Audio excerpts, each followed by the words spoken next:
A massive armored figure crashes down, shattering the ground. The city is under siege, and the invaders demand total submission. The Revenge clan has arrived, and they are taking over the streets. Police are desperate, opening fire in a last-ditch effort to stop the threat. Bullets bounce off the invaders' armor like rain. They stand tall, completely unfazed by the gunfire. The villain laughs, mocking the puny human resistance. You really think those bullets can pierce this suit? A devastating energy blast levels the area. A young man is sent flying, caught in the wake of the destruction. He lies broken amidst the flames, barely clinging to life. Reaching out, he spots a gun on the ground, his only hope.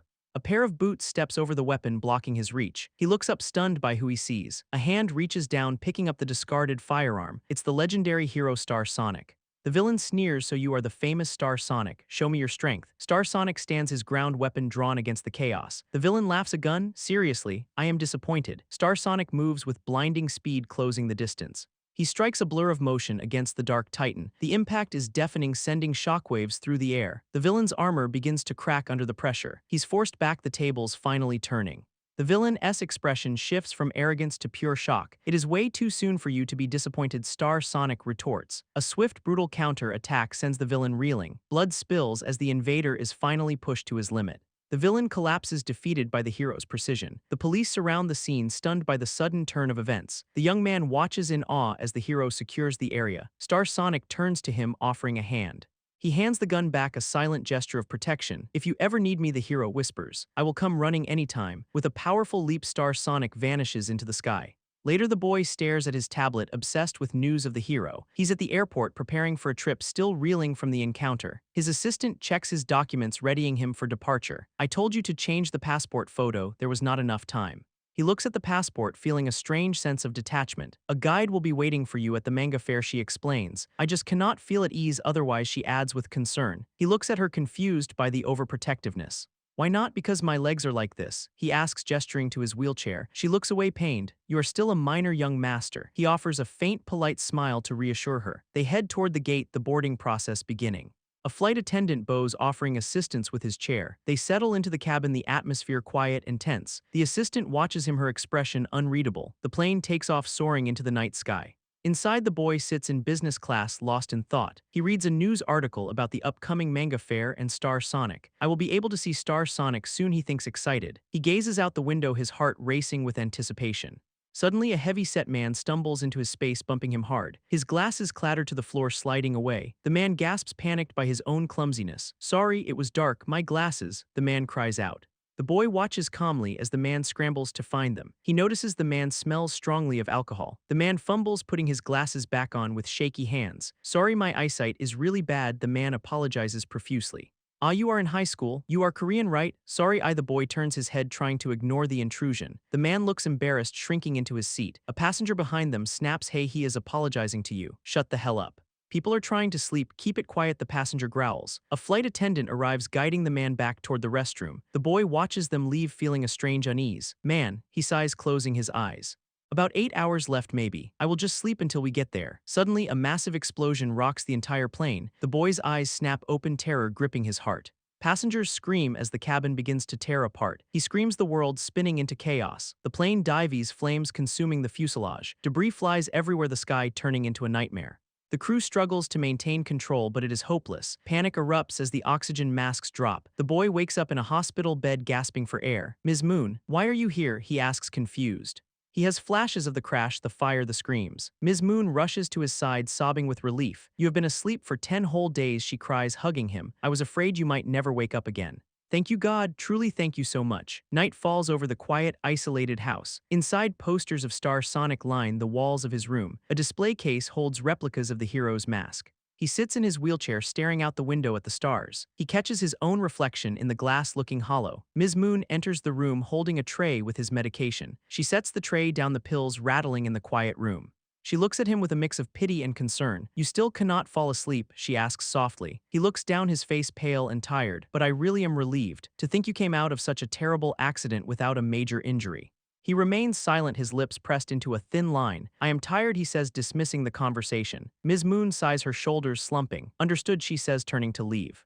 The door clicks shut, leaving him alone in the dark. He pulls up a news report on his tablet about the flight crash. A reporter is live on the scene at the wreckage on Mata Island. "Hopes still remain for finding more survivors," the news reads. His hand grips the joystick of his wheelchair tightly. He shifts his weight, his muscles tensing. He accidentally knocks the glass of water off the table. He gasps, startled by the sudden noise. The glass falls in slow motion, water splashing everywhere. He stares at his hand, water dripping from his fingertips. He flexes his fingers, testing their strength. He grabs the edge of the wheelchair, his grip firm. His eyes widen, a realization dawning on him. He looks at the empty wheelchair, then back at his legs. He plants his feet firmly on the floor, standing up. He takes a step away from the chair, whispering, "Huh." Imagine waking up and suddenly realizing your legs, which you thought were paralyzed, are actually moving. It's a total adrenaline rush. He's sprinting across the track like he's never been disabled a day in his life. He's leaping over obstacles with superhuman agility, completely shocked by his own newfound power. "My legs are moving." He shouts, his face a mix of pure disbelief and excitement. He's running at impossible speeds, feeling the wind against his face. He jumps, defying gravity, soaring through the night air. He lands with a heavy, powerful thud, the ground cracking beneath him. He launches himself into the sky, a streak of light against the darkness. He's hovering, looking down at the school, completely dazed. What the hell is this? He screams, realizing he's literally floating. He loses his balance, tumbling through the air in a panicked freefall. He braces for impact, his body reacting with instinctual, lethal precision. He hits the ground, creating a massive crater, his body glowing with energy. He lands, his movements sharp, controlled, and deadly. He collapses on the track, gasping for air, the adrenaline fading. He's panting, his heart hammering against his ribs, trying to process what just happened. He looks up, his eyes wide, realizing his life has changed forever. Back at school, the classroom is buzzing with rumors about his miraculous survival. Everyone's whispering, wondering how he's walking around like nothing happened. He sits quietly in his chair, keeping his secret hidden behind a calm mask. He knows it was not a dream. He felt that power coursing through his veins. He stares at his hands, wondering if he's still the same person. Just then, a bully rolls up, acting like he owns the place. "Cannot believe you made it back alive," he sneers, looking for trouble. He mocks him, asking if God gave him a bonus life just to suffer more. He leans in close, whispering threats, trying to get a reaction. Rowoon does not flinch, his expression cold and unreadable. He grips his chair, his knuckles turning white as he holds back. The bully tosses some cash at his feet, laughing at his charity. "Hurry up and get going," the bully commands, thinking he is in control. Suddenly, Rowoon snaps, grabbing the bully's face with terrifying speed. "Your face has been annoying me," Rowoon growls, his eyes flashing with danger. The bully's eyes go wide, realizing he's messed with the wrong person. Rowoon squeezes his grip like iron, showing no mercy. A girl intervenes, smacking the bully away to protect him. The bully is stunned, screaming, "Who the hell are you?" "Give that money back now," she demands, standing her ground. Rowoon watches, surprised by her sudden courage. The bully lunges, ready to throw a punch, completely enraged. She does not back down, ready to fight for her friend. The bully swings, but she dodges with ease, countering instantly. She grabs him, pinning him down with a brutal, practiced move. She slams him into the floor, money flying everywhere like confetti. "I will not hold back next time," she warns, her voice icy. The bully is terrified, his bravado completely shattered. He tries to strike back, but she shuts him down effortlessly. She stands over him, arms crossed, looking absolutely done with his nonsense. She picks up the money, her movements calm and collected. "You are supposed to come talk to me," she scolds, handing the cash back. Rowoon looks at her, realizing she's been his shield all along. "So you have been paying them off?" she asks, finally understanding the situation. She's frustrated, wondering why he'd let them walk all over him.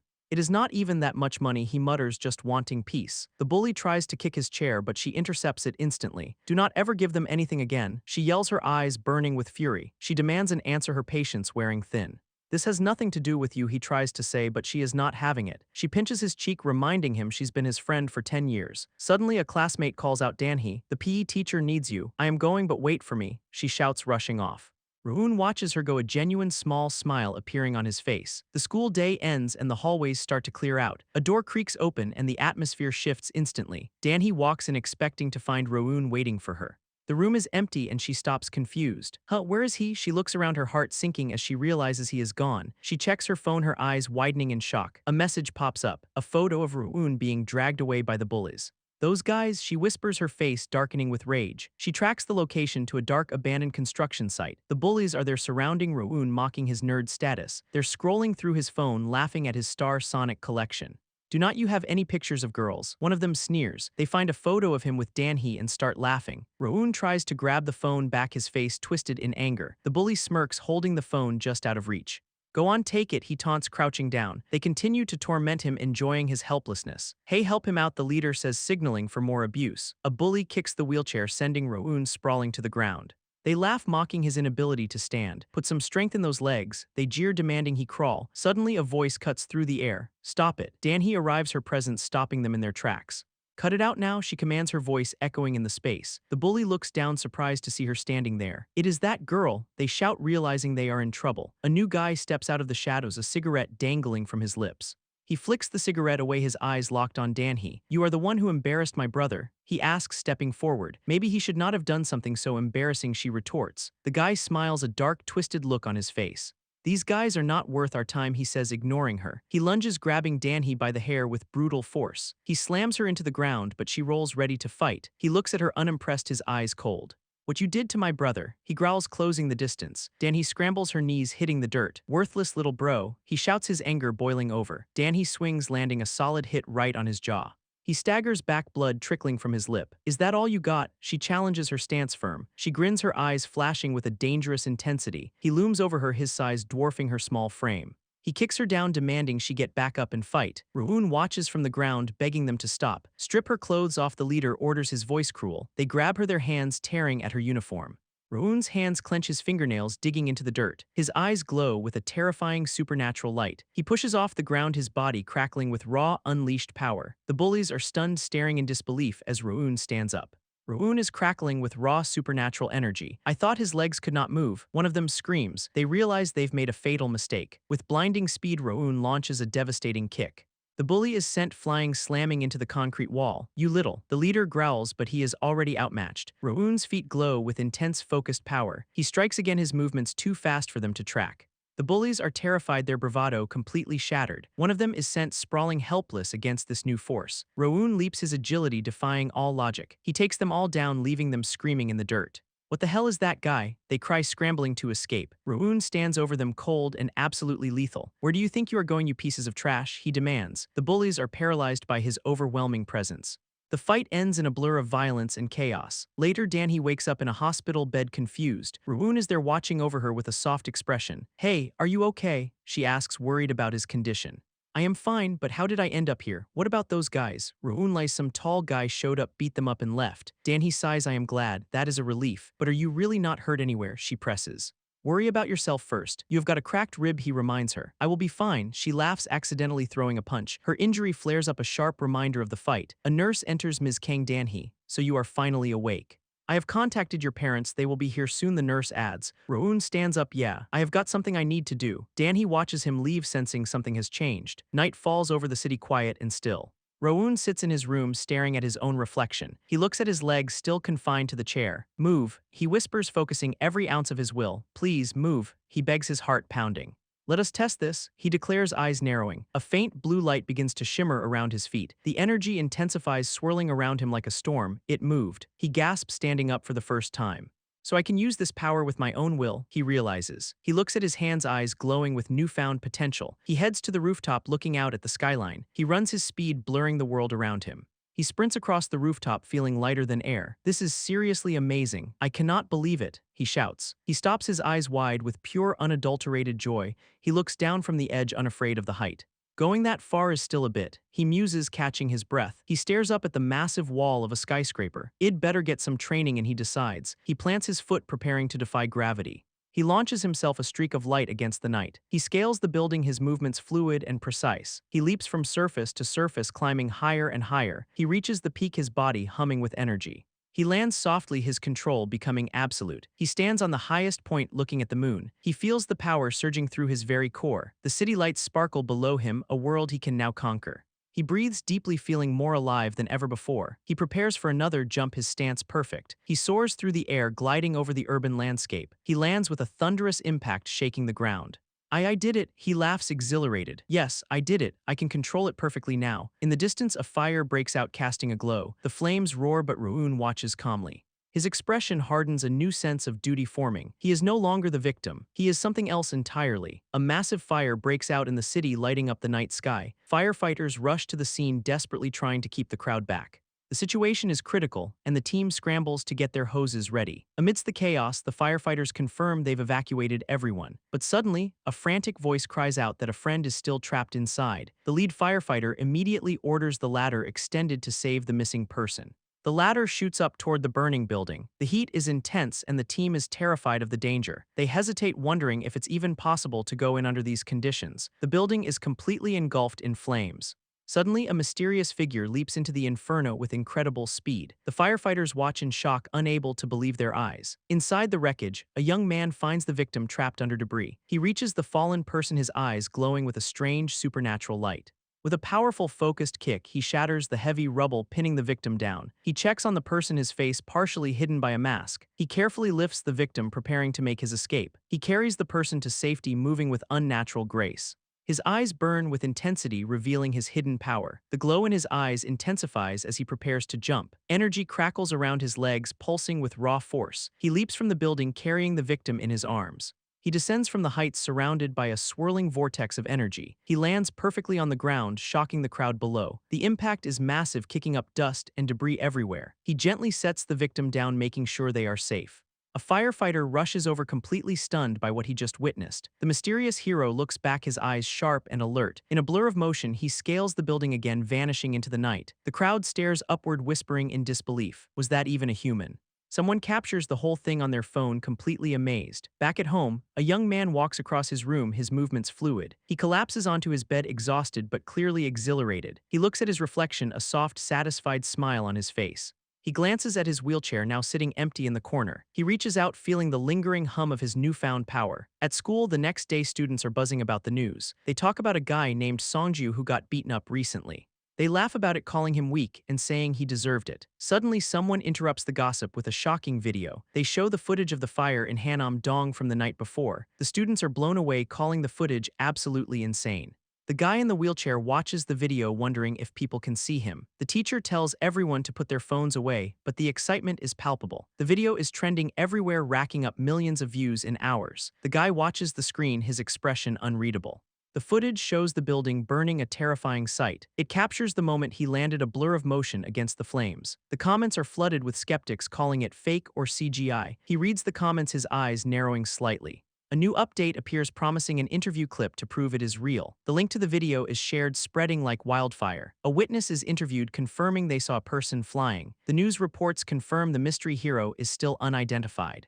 A reporter discusses the growing public interest in the mystery savior. The internet is in a frenzy, debating whether the footage is real or staged. He stares at the screen, his eyes glowing with a faint blue light. His pupils dilate, reflecting the screen's bright glow. A text overlay appears on the screen. If this is not fake, this is literally a real-life star Sonic. He looks away from the screen, deep in thought. A woman enters his room, asking if he is ready for his meal. He pauses, then tells her he will eat in the dining room today. He flashes a confident, slightly mischievous smile. The woman is taken aback, surprised by his sudden change in demeanor. He sits in his wheelchair, but his posture is different, more alert.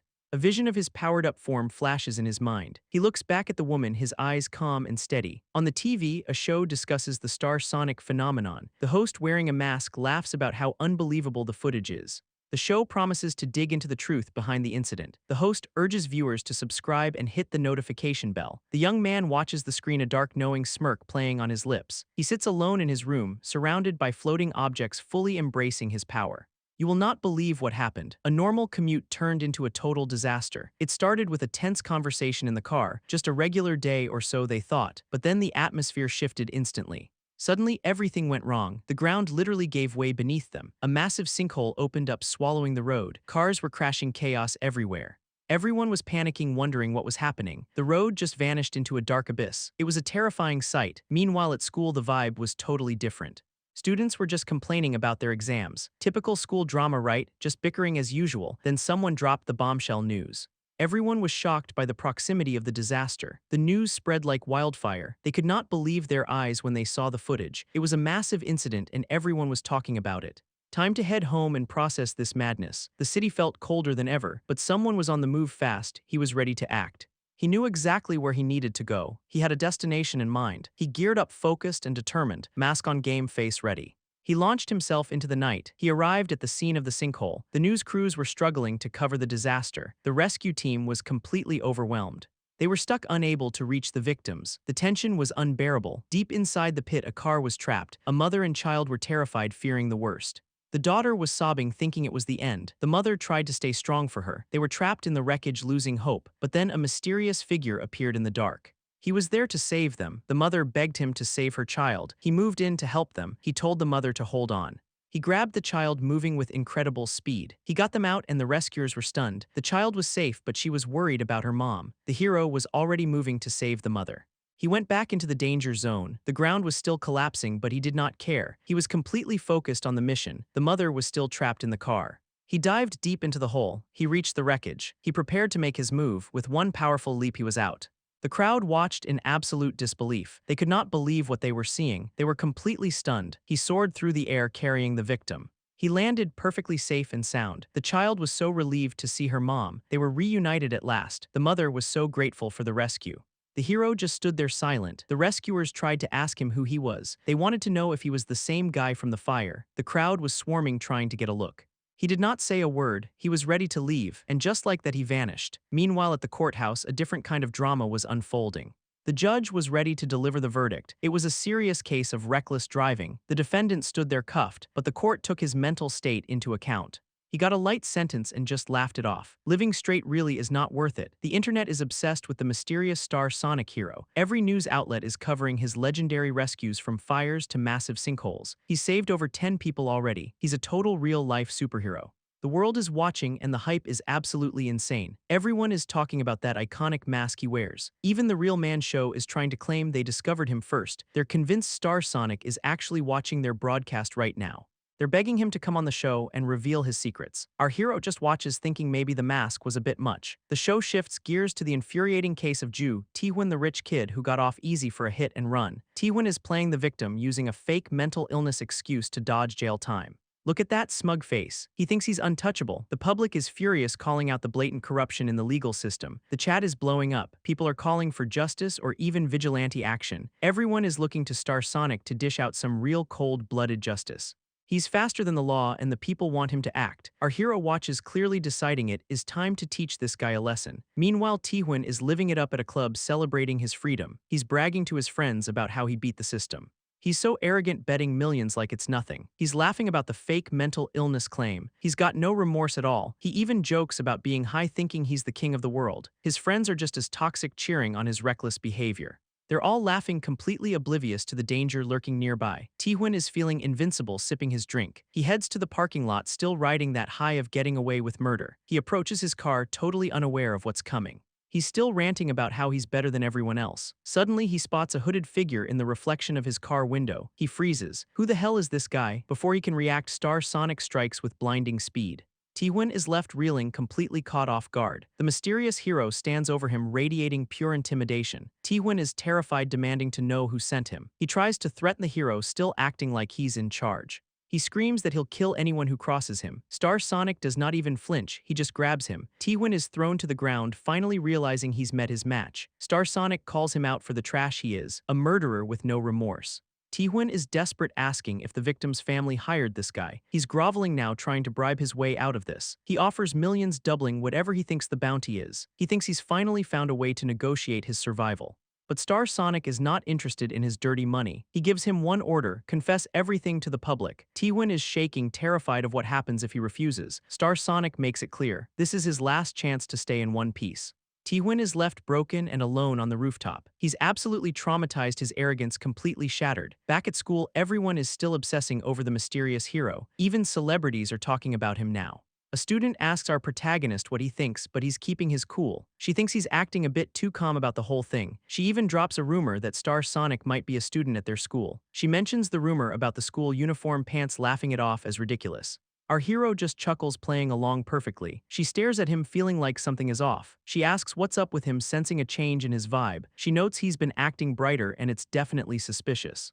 Meanwhile, at the hospital, things are getting dark. A guy in a suit is checking in on the recovering Taewon. Taewon is still furious, screaming for someone to find and kill the guy who attacked him. He orders his lackey to get the job done and get out. He's obsessed with revenge, plotting his next move. He swears he'll grind his attacker down to the bone. He's so focused on his rage, he does not hear the door open. He looks up to see a stranger walking into his room. The stranger smiles, telling him he's no match for the person he's hunting. Taewon is confused. Who is this guy? He tries to yell, but the stranger is already on him. The stranger tells him to keep it down. This is a hospital after all. Taewon is struggling, realizing he's completely helpless. The stranger reveals his true colors, his eyes glowing with power. Taewon is paralyzed with fear. The hospital bed is literally being crushed by the sheer force of the encounter. Taehyun is in agony, unable to even scream for help. The hospital stands quiet, hiding the chaos inside. A nurse enters completely unaware of the nightmare unfolding in the room. She's just there to deliver a routine injection. She notices something is terribly wrong. She sees a foot dangling from the bed. It's not looking good. Suddenly, the medical supplies are sent flying across the room. The entire hospital bed is being ripped apart by an unseen force. Taehyun is curled up in the wreckage, finally getting the education he deserved. The investigation team is on the scene, documenting the bizarre, twisted state of the crime scene. They are completely baffled by the impossible way the body was contorted. The atmosphere is heavy with confusion as they try to make sense of the carnage. How does a human body even bend like that? One investigator asks, stunned. It's clear this was not a normal attack. It feels like something beyond human capability. Suddenly, a group of mysterious men in suits arrives, demanding to take over. They identify themselves as the Special Investigation Headquarters, flashing their credentials. They claim full jurisdiction, effectively shutting down the local police's involvement. The local officers are skeptical. They've never even heard of this department. The leader of the mysterious group calmly produces his id to silence their doubts. The local officer is forced to back down, clearly intimidated by their presence. A tense phone call follows, with the local chief ordering his men to stand down immediately. The realization hits the officers. They are being forced to walk away from a massive case. The order is absolute. They have no choice but to retreat and leave the scene. The local boss is left reeling, questioning why they were pulled off so suddenly. The mysterious lead investigator offers a cold, polite thank you for their cooperation. As they leave, the local officers are left in the dark, wondering who those people really were. The mysterious team does not waste a second, already preparing to leave the hospital. They quickly shift focus to the background check they were running on the victim. They confirm Joo Taehyun was at Club Gold the night before his accident. The investigators are disgusted by Taehyun's history, noting what a piece of work he was. They pinpoint the exact location of his last known movements, Club Gold, the place where Taehyun's arrogance finally hit a wall. Back at the station, the team is frustrated to find the security footage is missing. It's not a system error. The specific time slot for the parking lot is completely wiped. They suspect foul play, but the evidence is gone. The official story is that the camera is just old and prone to cutting out. The mysterious agents shut down any further questions, demanding the officers leave. The local team is left with nothing but questions and a bad feeling. Something about this whole situation just does not sit right with them. News breaks. Joo Taehyun is dead, and the public is stunned by the mysterious circumstances. At school, the protagonist sees the news and is visibly shocked. The classroom erupts in chaos as students discuss the death of the infamous drunk driver. Everyone is whispering, could this be the work of Star Sonic? The rumors are flying, with some even suggesting the hero is a student at their school. They point to the hero's uniform pants, fueling the wild speculation. The teacher snaps, demanding everyone get off their phones and focus on work. Meanwhile, the hospital remains the center of the dark mystery. A hooded figure lurks in the shadows, watching the hospital with intent. It's our hero, keeping a low profile while monitoring the aftermath. He observes the empty room where the accident took place. He's trying to piece together the truth behind the hospital's cover-up. He investigates the scene, looking for any clues left behind. Two hospital staff discuss the bizarre death, unaware they are being watched. They question the official story, finding it hard to believe. The rumor is that the patient was crushed by his own bed, an impossible feat. The staff member who moved the body is clearly traumatized by what she saw. They quickly leave the area, too scared to dwell on the creepy truth. Our hero listens from the shadows, his eyes narrowing. He realizes the scale of what happened. A bed snapped in half is no accident. He wonders who could possess the strength to do such a thing. Back at school, the atmosphere is tense as the protagonist wheels himself down the hall. He is deep in thought, processing the impossibility of the hospital incident. He's distracted, almost losing his focus in the hallway. He knows that kind of destruction is not human. Something else is at play. Suddenly, he's shoved from behind, snapping him back to reality. A classmate approaches, annoyed that he did not hear her calling him. He tries to play it cool, hiding his inner turmoil. She notices he's acting gloomy, sensing he's hiding something big. She tries to get him to hang out, but he's clearly preoccupied. He just wants to be left alone to think. Suddenly, a bully appears, sneering at the wheelchair brat. Without warning, the bully kicks the wheelchair, sending him flying. He crashes to the floor, the impact jarring and painful. The bully demands to know what kind of trick he pulled earlier. The protagonist is confused, having no idea what the bully is talking about. The rest of the class watches, worried about the sudden outburst. The bully looms over him, demanding he stand up and fight. He accuses the protagonist of faking his condition, his anger boiling over. The protagonist is still on the ground, completely blindsided by the aggression. The bully grabs a pen, his intent turning violent. He threatens to test the protagonist's ability to stand for himself. The classroom goes dead silent, everyone terrified of what's about to happen. The bully raises the pen, ready to strike with malicious intent. The protagonist's eyes widen. The situation is about to explode. The tension in the classroom is at a breaking point as the bully brandishes a pen ready to strike. He mocks Rowoon, sneering that he's finally going to pay for his tricks. Rowoon stays calm, his expression unreadable as he stares down his attacker. A classmate tries to intervene, begging Songju to stop before things go too far. Songju is blinded by rage, his eyes wide and teeth clenched in frustration. He raises his hand to strike, completely losing control of his temper. Suddenly, the classroom door swings open, and a teacher storms in, demanding to know what's happening. The teacher orders Songju to drop the pen, immediately putting an end to the confrontation. Songju backs off, but he does not let it go, vowing that he'll eventually rip Rowoon's mask off. As the chaos settles, Songju storms out, shouting at Rowoon to just screw off. Rowoon looks down at his leg, the pain from the kick clearly lingering. His friends rush to his side, helping him back into his wheelchair as he remains silent. Later, the atmosphere shifts to the faculty room where the aftermath is being discussed. A teacher admits he should have kept a closer eye on the students, clearly stressed. They decide it's best for Rowoon to head home early given the shock of the day's events. Rowoon reaches for the car door, his movements heavy with exhaustion. A girl from his class rushes over, frantic and worried, asking if he's okay after the fight. Rowoon brushes it off, telling her he's fine and not to worry about it. She watches him leave, frustrated and confused by the relentless bullying he faces. Ms. Moon, his caretaker, informs him that the early leave paperwork is all set. They exchange polite bows in the parking lot, the air thick with unspoken tension. She urges Rowoon to get some rest, her concern for him evident. Ms. Moon thanks the classmate for always looking out for the young master. She praises the girl's thoughtfulness, noting how much she cares for him. Rowoon sits in the car watching as they drive away from the school. The girl stands alone in the parking lot, watching them go with a lingering sense of unease. Back at home, Ms. Moon tends to Rowoon's leg, carefully changing his bandages. She finishes the task, noting that the injury is not too serious. They exchange a quiet thank you, the room feeling heavy and sterile. Ms. Moon bows and prepares to leave, leaving Rowoon to his thoughts. Rowoon calls out to her, his voice suddenly serious. He drops a bombshell. He wants to quit school. Ms. Moon is stunned, her expression shifting to one of genuine surprise. She asks what changed his mind, noting he was always against the idea of homeschooling. Rowoon sighs, admitting he's just tired of the constant pointless bullying. She nods slowly, promising to inform the school of his decision. She pauses, asking if he's truly sure about this major life change. Rowoon thinks back to the confrontation, his mind clearly made up. He confirms his decision, and she bows, telling him to take his time and rest. As she reaches the door, she pauses, remembering something important. She asks if he wants a list of survivors from the recent plane crash. Rowoon agrees, though she's clearly curious about why he's so interested. He plays it cool, claiming he just wants to send them some get-well gifts. She agrees to look into it, and he grips his leg, his focus shifting. Alone in his room, Rowoon's expression hardens. He thinks about the mysterious, powerful figure who killed Ju Taehwan. He realizes that the killer is definitely not a normal human. He wonders if this person possesses the same kind of power he does. He suspects this mysterious individual might be one of the plane crash survivors. Meanwhile, in a dark, quiet alleyway, the tension is rising again. Songju is lurking, smoking a cigarette and waiting for someone. He's still fuming about Rowoon calling him a sneaky little fox. He vows to finally catch him and make him pay. Suddenly, a tall, mysterious man in a long coat appears in the alley. The man's eyes are sharp and piercing, locking onto Songju. Songju notices the man is wearing the same school uniform as Rowoon.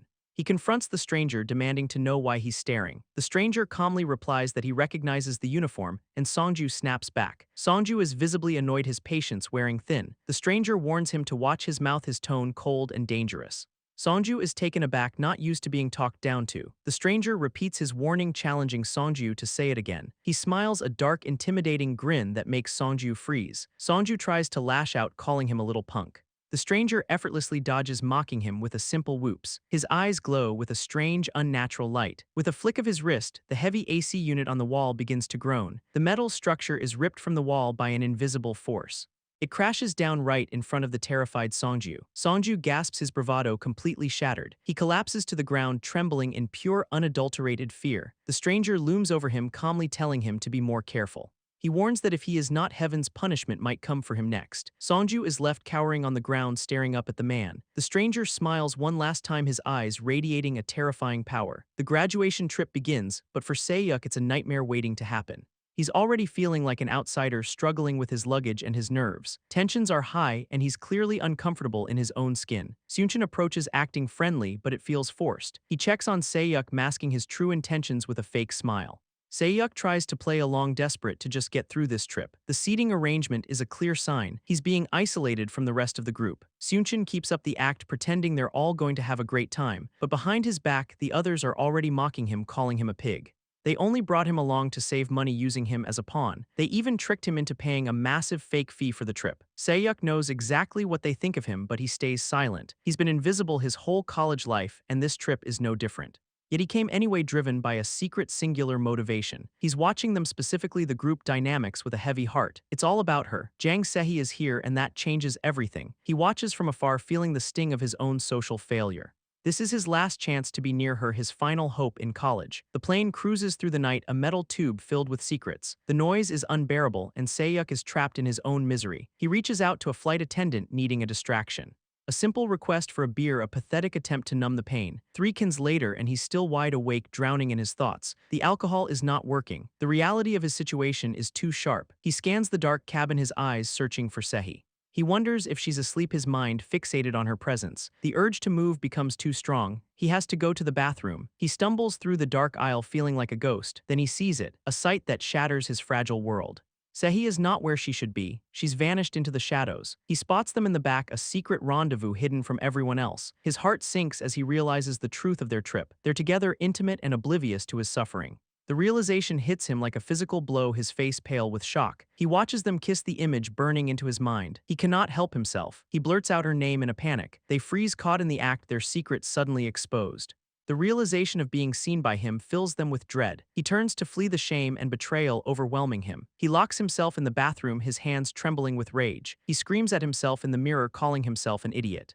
The truth is too much. He never stood a chance with her. He stumbles out of the bathroom, his mind a chaotic mess. He regrets ever coming, the pain of rejection cutting deep. He just wants to go home to escape this humiliation. In his daze, he crashes into someone in the dark aisle. He gasps, his composure completely falling apart. He drops his glasses, scrambling on the floor to find them. He finds them, his hands shaking as he puts them back on. He apologizes profusely, desperate to avoid any more conflict. The person he bumped into stares at him cold and unbothered. It's a student, but there's something unsettling about his expression. He snaps at Seyuk, his voice sharp and demanding. Seyuk tries to de-escalate, but the tension is thick. The flight attendant intervenes, guiding Seyuk away from the stranger. He's led back to his seat, feeling smaller than ever. The stranger watches him go, his eyes filled with hidden malice.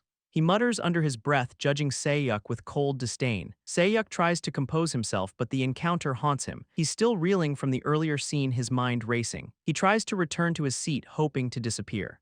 But the stranger follows, his presence looming over him. He taunts Seyuk, mocking his loneliness and his failures. Seyuk looks up, meeting the stranger's gaze with sudden intensity. Suddenly, a flash of blinding light erupts in the cabin.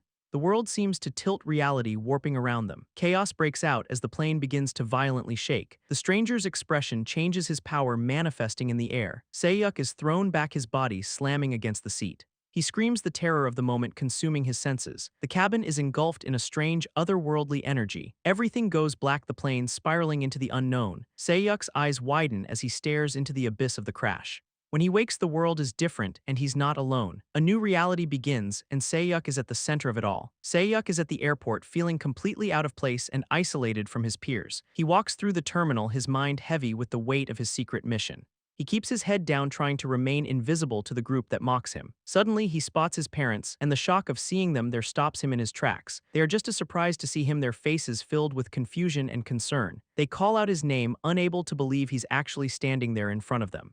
His mother rushes over, grabbing his face and gasping at how thin and frail he looks. She breaks down in tears, overwhelmed by the sheer relief of seeing him alive. Seyuk, exhausted and emotionally drained, just wants to leave this nightmare behind. He returns to his apartment, the silence of the room reflecting his internal turmoil. He stands before the mirror, stripping away his clothes to reveal a body that is no longer his own. The fat is gone, replaced by lean muscle, and his vision is sharper than ever before. He studies his reflection, realizing that his physical transformation is just the beginning. He knows the biggest change is yet to come, a shift that will redefine his entire existence.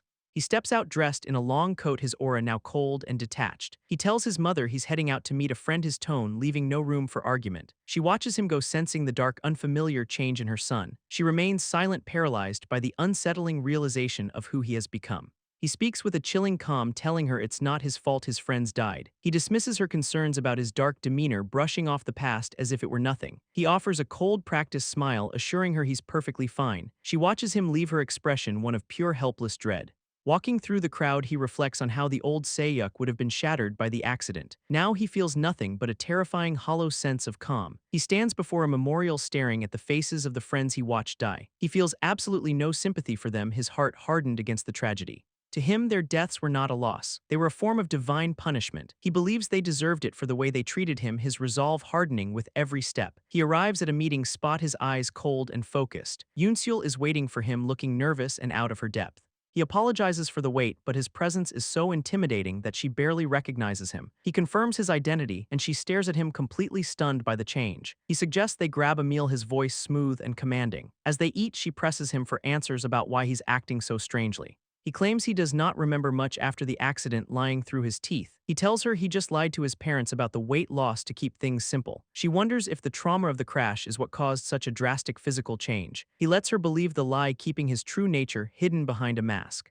He remains vague, refusing to give her any real insight into his mind. He steers the conversation away, focusing on the food, while she watches him with suspicion. Nearby, other students whisper, shocked by how handsome he has become. They mock the idea of him being with someone like Yoonsul, oblivious to the danger he poses. He hears their insults, his jaw tightening as he keeps his composure. Yoonsul asks if he's going to stay with his parents, trying to understand his next move. He tells her he needs to return to school, his voice devoid of any warmth. She tells him she's just glad he's safe, her kindness contrasting with his coldness. She admits how worried she was when she heard the news about the plane crash. He realizes she's the only one who still treats him with genuine care. She gets up to grab more sauce, leaving him alone with his thoughts. Suddenly, a group of bullies bumps into her, knocking her over. Sayuk snaps his patience, vanishing as he watches them harass her. They call her a pig, unaware that they've just crossed a line they can't uncross. Sayuk sees the stain on her clothes and his eyes darken with rage. He tells her he's going to the restroom, his voice dangerously low. He turns his gaze toward the bullies, his eyes burning with a lethal intent. He approaches them, his presence alone making the air grow heavy. He demands they apologize for what they said to her. The bullies laugh, mocking him, but he does not flinch. He drags them into a dark, secluded alleyway. He tells them to repeat their insults, daring them to try him. They mock him for acting tough, still thinking he's the same weakling. He grabs one by the collar, his grip like iron. His eyes glow with a terrifying supernatural power. He reveals that his transformation goes far beyond just his physical appearance. With a flick of his hand, he unleashes a blast of invisible force. The bullies are thrown back, slamming into the walls in terror. They scream, realizing too late that they've messed with the wrong person. He manipulates the environment, bricks and debris floating around him. He tells them they should have just apologized when they had the chance. Another wave of energy slams into them, pinning them to the ground. They are left broken and helpless, cowering before his overwhelming power. He stands over them, his back turned as he prepares to leave. The lead bully looks up, his face pale with absolute horror. They are scattered across the alley, completely defeated by his unseen strength. He looks up at the sky, his expression cold and unbothered by the violence. He turns back, his eyes still radiating that strange, unnatural light. Yoonsul finds him, her voice trembling as she calls his name, sensing the darkness he's just unleashed. Sayuk is a shell of his former self, still reeling from the traumatic plane crash. He's trying to move on, but the past keeps calling him back. A sharp, sudden shift in his demeanor signals that the old Sayuk is truly gone. He's transformed, cold, detached, and carrying a dangerous new aura. He's done playing the victim. He's taking control of his own narrative now. He leaves his old life behind, walking away from his parents with chilling indifference. He meets up with Yoonsul, the only person who still treats him with genuine care. He takes her hand, his touch now firm and commanding. He warns her to keep his secrets, his eyes burning with an intensity that unnerves her. He makes it clear what he has become is not for public consumption. He returns to his apartment, the silence of the room masking his dark evolution. He's testing his limits, his new reality feeling more natural by the day. He keeps his distance from his family, his coldness leaving them in a state of dread. He tosses his old life aside, literally and metaphorically. He's come almost hollow as he reflects on the power coursing through him. Resting in his room, he contemplates the sheer scale of his transformation. He's testing his telekinetic abilities, realizing that moving objects is just the beginning. He wonders just how far his newfound power actually goes. He's not interested in the why, he's focused on the what. He decides to head out for dinner, his mind elsewhere. He arrives at a local convenience store looking for a simple meal. He's annoyed to find they're out of his favorite curry ramen. A local thug starts causing trouble, acting like he owns the place. The bully is harassing the clerk, oblivious to the danger standing right behind him. The bully's arrogance is grating, and Sayuk is losing his patience. Sayuk's hand twitches, his power reacting to his rising irritation. The bully continues his tirade, unaware he's about to be humbled. He mocks the clerk, his laughter echoing through the store. Sayuk snaps, unleashing a blast of invisible force that sends the bully flying. Sayuk's expression is cold, his eyes dark with lethal intent. The clerk is terrified, caught in the crossfire of this supernatural confrontation. Sayuk watches unmoved as the bully struggles to regain his footing. He's in a foul mood and he's not going to let this slide. The bully steps outside, still acting tough, unaware of his impending doom. He tries to intimidate Sayuk, but he's barking up the wrong tree. Sayuk confronts him, his voice calm but dripping with menace. He calls out the bully's pathetic need to pick on the weak. The bully is furious, his ego bruised by Sayuk's calm demeanor. The air grows heavy as Sayuk prepares to unleash his true power. With a single devastating strike, Sayuk slams the bully into his own car. The bully is left helpless, his arrogance shattered in an instant. Sayuk stands over him, his tone mocking and superior. The bully screams in pain, his world collapsing around him. Sayuk does not even break a sweat, his movements fluid and precise. The bully tries to crawl away, his spirit completely broken. Sayuk manipulates the car, his power crushing the metal like paper. The bully is in shock, unable to comprehend the force he's up against. He's terrified, realizing he's crossed a line he can't uncross. He screams at Sayuk to back off, but it's far too late. Sayuk dismisses him as trash, his voice devoid of any empathy. The bully is desperate, his bravado replaced by pure, unadulterated fear. He tries to escape, but the car door will not budge. Sayuk's eyes glow with an unnatural, lethal light. He crushes the car further, pinning the bully inside the wreckage. The bully is trapped, his mind racing to understand the impossible. He stares at Sayuk, seeing something inhuman in his gaze. Sayuk stands there, a dark, glowing figure in the night. He delivers the final blow, his power tearing through the metal. The car is launched, slamming into the wall with bone-crushing force. The impact is deafening, leaving the bully buried in the wreckage. The wall crumbles, the sheer force of the blow leaving a massive crater. The scene is chaotic, a testament to Sayuk's overwhelming strength. The bully is left broken, his life hanging in the balance. Bystanders rush out, shocked by the sudden violent destruction. Yoon-seul is horrified, witnessing the aftermath of Sayuk's rage. The bully is barely conscious, his body battered and bruised. People scramble to call for help, the gravity of the situation setting in. Yoon-seul looks at Sayuk, her eyes filled with fear and confusion. She tries to speak, but the words die in her throat. Sayuk turns to her, his expression unreadable and cold. He speaks with a chilling realization, his purpose finally clear. Yoon-seul is stunned, unable to process the darkness she's just witnessed. He explains his twisted philosophy, his words cutting through the tension. He smiles, a cold, empty expression, and asks for his ramen. The cycle of violence continues. The stadium is electric, packed with fans for a high-stakes showdown. Bottom of the ninth, the Nasan Monsters are holding a slim 4-2 lead. All eyes are on the rookie sensation Kang Sungwon as he steps up to the plate.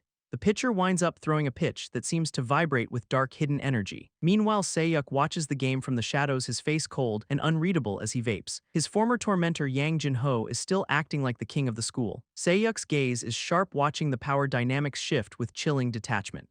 In the gym, the hierarchy is clear. The weak are forced to serve the strong. A terrified student tries to appease the bullies with a meager snack. The bullies are not satisfied, mocking him for failing to get what they wanted. The victim stammers, terrified of the consequences of his failure. Sayuk watches the scene unfold, his expression one of cold, calculated judgment. The bullies continue their verbal abuse, completely oblivious to the predator in their midst. One of the bullies lashes out, physical violence becoming their default response. He pins the victim down, relishing the power trip. Sayuk steps forward, his voice a calm, lethal warning. He mocks the bully's pathetic display, his presence instantly chilling the room. With a sudden, brutal movement, Sayuk humbles the bully, leaving him reeling. Back on the field, the tension breaks as Sungwon connects with a massive, game-changing hit.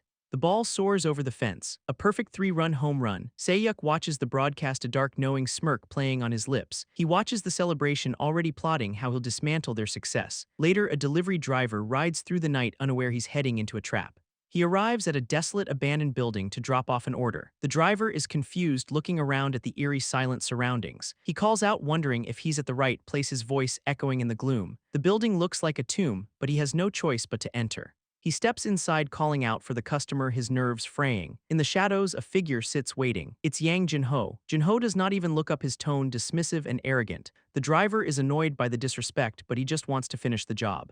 Jin-ho refuses to pay his entitlement on full display. He claims the food is spilled, a blatant lie to avoid payment. The driver protests, trying to maintain his professional composure. Suddenly, a pair of eyes glow with a terrifying supernatural light. The bowl of food is ripped from the driver's hands by an invisible force. It slams into Jin-ho, the hot soup splashing everywhere. Sayuk steps into the light, his eyes burning with that same unnatural power. The driver is paralyzed with fear, realizing he's witnessing something impossible. Jinho scrambles backward, his bravado shattered in an instant. Se-hyuk does not hesitate, using his telekinesis to pin Jinho against the wall. The bully is helpless, his world collapsing under Se-hyuk's overwhelming strength. Se-hyuk approaches, his movements slow, deliberate, and terrifying. Every step he takes sounds like a death knell in the quiet alley. Jinho gasps, finally recognizing the person he used to torment. Se-hyuk leans in, his voice a cold whisper that cuts through the dark. He reminds Jinho of the past, his eyes full of lethal intent. He recounts how they used to treat him like an errand boy. Jinho realizes the nightmare he's created has come back to haunt him. He tries to lash out, but he's completely outmatched. Panic sets in as he realizes he's physically unable to move. Se-hyuk smiles, a hollow, empty expression that promises no mercy. He levitates a sharp object, the air humming with static energy. The object strikes, pinning Jinho's hair to the wall with surgical precision. Se-hyuk asks for one small petty favor in return for his life. He demands that Jinho reach out to Sungwon. A message must be sent. Jinho screams in defiance, refusing to be a pawn. Se-hyuk drives the point home, the threat becoming painfully real. Jinho is broken, his spirit crushed under the weight of Se-hyuk's power. Se-hyuk looms over him, the ultimate master of this twisted game. Jinho finally breaks, begging for mercy and promising to comply. Se-hyuk warns him of the consequences if he fails, his eyes glowing with menace. Meanwhile, the media continues to fawn over the rising stars of the Nasan monsters. The host introduces the team's heroes, unaware of the darkness looming over them. Sungwon sits there basking in the glory of his newfound fame. They ask him for the secret to his success, expecting a humble answer. Sungwon smiles, claiming it's all down to hard work and diligence. He walks through the halls, his mind focused on his bright future. A teammate congratulates him, the camaraderie feeling genuine and warm. They praise his performance, calling him a future legend. Sungwon remains modest, bowing respectfully to his seniors. He stops, his phone buzzing with a notification that ruins the moment. He pulls out his phone, his expression shifting as he reads the message. The text is a confession from Jinho, a desperate plea for public absolution. Sungwon's face darkens, the reality of his past finally catching up to him. Se-hyuk stands before the dark looming building, ready to settle the score. A taunting text from Yang Jinho lures him into a trap. Se-hyuk's patience for Jinho's games has officially run out. He calls out to Junseok, bringing him along for the confrontation. Sungwon arrives, confused and wary of what's happening. The tension spikes as they realize they've all been summoned. Se-hyuk suspects Jinho is just desperate for quick cash. They head up the stairs, ready to face the bully once and for all. Se-hyuk grips the doorknob, the air heavy with anticipation. He steps into the shadows, his presence commanding the space. Se-hyuk calls out to Jinho, his voice cutting through the silence. They find the group, but something is horribly wrong. Se-hyuk's expression shifts as he processes the scene. A victim lies broken, the aftermath of a brutal beating. The realization hits. Someone has already destroyed him. Se-hyuk's eyes narrow, his focus sharpening on the carnage. Blood stains the floor, a grim testament to the violence. The entire trio from Yeoncheon High is now gathered in this hellhole. The atmosphere is suffocating as they stand face to face. A mysterious figure mocks them, knowing exactly what they've done. They demand to know who is behind this twisted game. The figure reveals they know exactly who sent the message. They call out the group's past, stripping away their defenses. The mastermind watches from the shadows, enjoying their confusion. He does not want money, he wants to watch them suffer. Se-hyuk stares him down, his resolve hardening. A terrified student watches, caught in the crossfire. The command is given: fight or suffer the consequences. The rules are simple. The winner earns their freedom. Se-hyuk turns to Sungwon, forcing him into the fray. Sungwon reluctantly agrees, the pressure mounting. They goad Se-hyuk, trying to provoke a reaction. The choice is clear: fight or remain an errand boy forever. The desperation to be free fuels a dangerous decision. The tension in the room is thick enough to cut. A hand trembles, the weight of the moment taking hold. He hesitates, unable to bring himself to hurt a friend, but the violence is inevitable. A sudden punch lands. The first strike is dealt and there's no turning back. Shock ripples through them as the brawl begins. Apologies are shouted, but the cycle of violence continues. The fight escalates, turning into a chaotic mess. They scream for more, demanding blood and pain. The victim struggles, gasping for air. Se-hyuk finally snaps, throwing a desperate counterattack. The tide turns and the room erupts in shock. The mastermind laughs, loving every second of the misery. He mocks their pathetic struggle with a cold grin. The victim's eyes reflect the pure horror of the situation. A brutal strike lands, fueled by years of resentment. The cries of die fill the air, raw and unfiltered. Se-hyuk watches, his mind racing with a dark question. He wonders how they'd feel if the roles were reversed. The ultimatum is clear: win or face the consequences. Se-hyuk realizes this madness has to end now. He moves with lethal speed, taking control of the situation. The target is stunned, unable to comprehend the shift. He denies his actions, claiming he's not in control. A powerful blow connects, silencing the protest. Panic sets in as he realizes his body is acting on its own. Se-yuk's eyes glow with an eerie supernatural power. The victim screams terrified by the impossible force. Se-yuk grabs him, his grip like iron. He unleashes his strength, ending the fight in a heartbeat. The bully collapses broken and defeated. He cannot believe he was manipulated into this nightmare. Se-yuk records the aftermath, his smile chilling. He exposes their true rotten colors to the world. The footage is damning, a digital death sentence. A desperate attempt to stop him fails miserably. Se-yuk remains calm, holding the phone like a weapon. The bully is left reeling, his world falling apart. Se-yuk whispers the truth, twisting the knife deeper. He forces them to feel the crushing weight of powerlessness. This is the retribution for 3 years of torment. He drags the broken bully toward the edge. The final steps toward the ledge are heavy and slow. The bully screams, realizing his life is hanging by a thread. He's dangled over the abyss, staring into the dark. He begs for Sungwon's help, his voice cracking. He pleads, swearing his body moved against his will. He offers anything, money, power, just to survive. Se-yuk's eyes burn, showing no mercy for the plea. He lets go, the scream echoing into the night. The fall is swift, a blur of motion in the dark. He hits the ground, the impact sickeningly loud. Bystanders scramble, horrified by the sudden violence. The call for help is frantic, a desperate plea for life.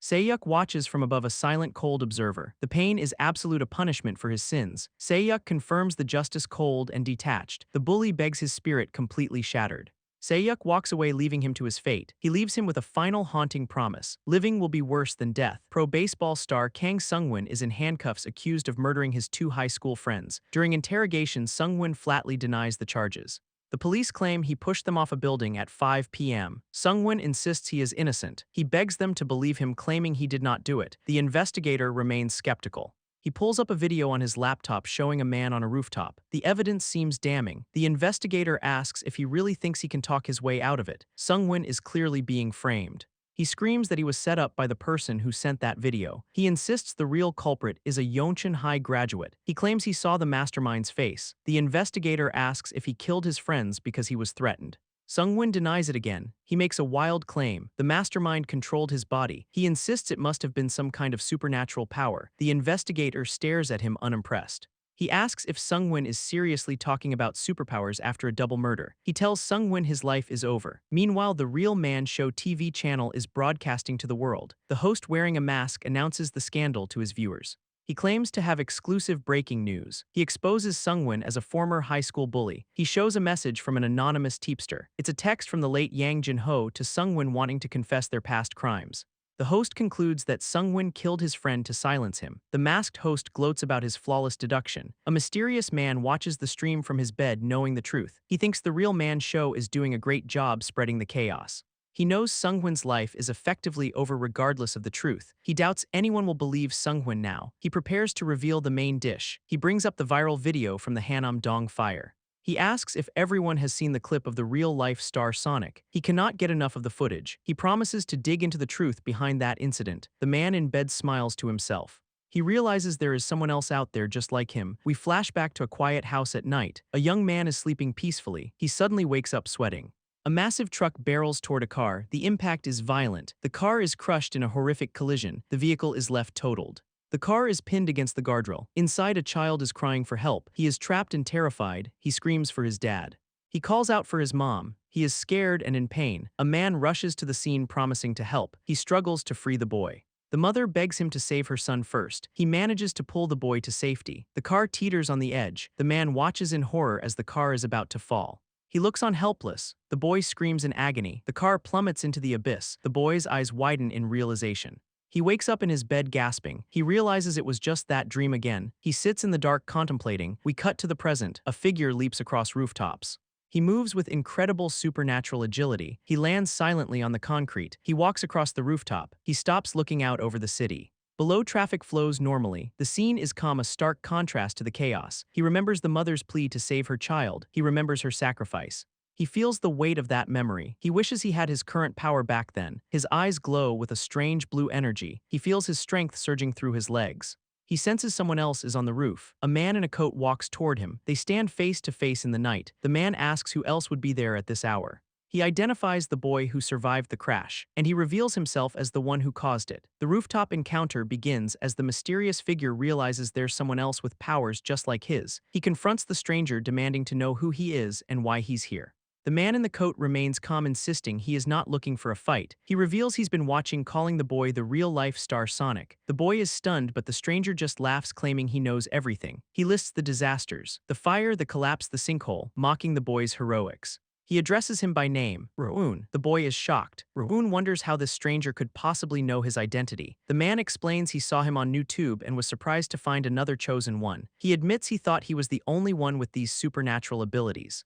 He needed to know who Roon was and where his power came from. The answer was simple. Roon is a survivor of that tragic plane crash. The man criticizes Roon's poor attempt at hiding his identity. He points out that showing up in school uniform pants was a dead giveaway. Roon realizes this man was at the crash site too. The man confirms it, stepping closer with a sinister grin. He drops the bombshell. He was the one who caused the ground to collapse. He boasts that the ground was already weak, making the destruction effortless. He admits he did not expect the collapse to be quite that catastrophic though. Roon snaps, launching a powerful kick at the man. The impact sends the man crashing into the debris. Roon follows up with a high-speed strike, his eyes glowing with blue energy. The intensity in Roon's eyes is terrifying. He delivers a crushing blow fueled by his rage. Roon screams, demanding to know why the man would commit such atrocities. He yells about the innocent mother and child who almost died because of him. The man just smirks, warning Roon to be careful. Roon is caught off guard. Suddenly, debris begins to levitate around them. The man is using telekinesis. Roon stares in disbelief at the display of power.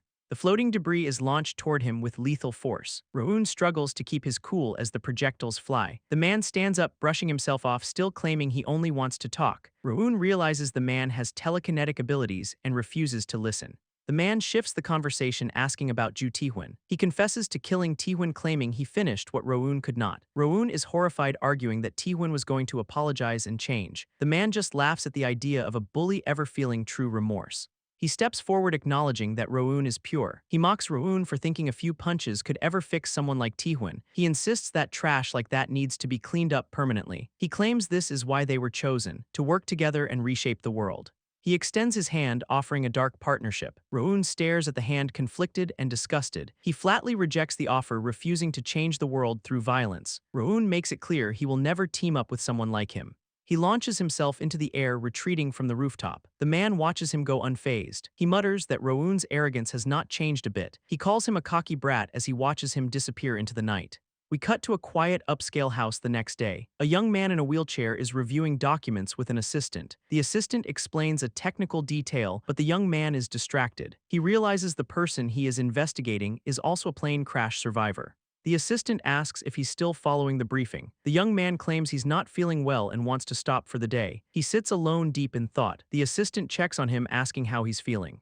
He declines the offer for a doctor, preferring to rest. He pivots back to the investigation, asking about the survivor list. The assistant confirms she emailed it to him that morning. She looks troubled, sensing something is wrong. She asks if everything is okay, but he dismisses her and asks for privacy. She leaves the room, closing the heavy doors behind her. He opens his tablet, pulling up the digital file. He stares at the screen, his expression unreadable. The list shows names: Choi Se-yuk, Jo Young-hui, and Shin Gichul. He realizes someone is missing from the records. He looks at the profile for Choi Se-yuk, confused by the data. He pauses, a realization dawning on him. He wonders if these people possess powers just like the rumors suggest. Flashback. Jo Young-hui is sweating, his face contorted in panic. He is in a crowded building holding a hostage while surrounded by police. The police scream for him to release the hostage before things get worse.